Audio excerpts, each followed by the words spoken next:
بسم الله الرحمن الرحيم والنازعات غرقا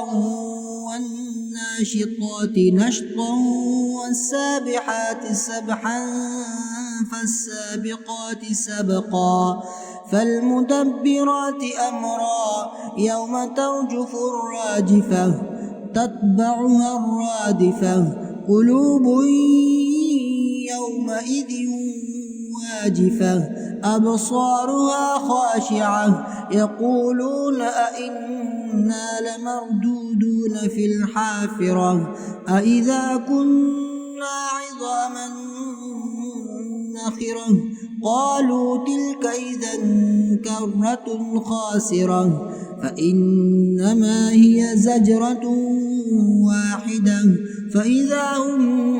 بالساهرة هل أتاك حديث موسى إذ ناداه ربه بالوادي المقدس طوى اذهب إلى فرعون إنه طغى فقل هل لك إلى تزكى وأهديك إلى ربك فتحشى فأراه الآية الكبرى فكذب وعصى ثم أدبر يسعى فحشر فنادى فقال أنا ربكم الأعلى فأخذه الله نكال الآخرة والأولى إن في ذلك لعبرة لمن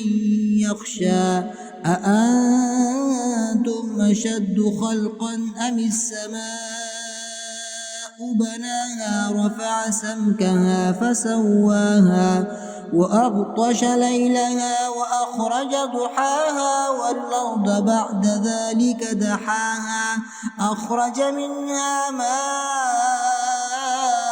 ومرعاها والجبال أرساها متاعا لكم ولأنعامكم فإذا جاءت الطامة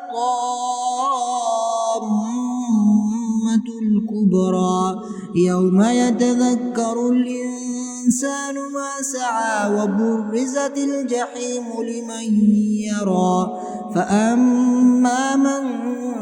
طغى وآثر الحياة الدنيا فإن الجحيم هي المأوى وأما من خاف مقام ربه ونهى النفس عن الهوى فإن الجنة هي المأوى يسألونك عن الساعة أيان مرساها فيم أنت من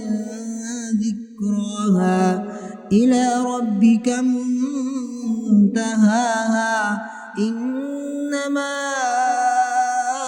أنت منذر من يخشاها كأنهم يوم يرونها لم يلبثوا إلا عشية أو ضحاها.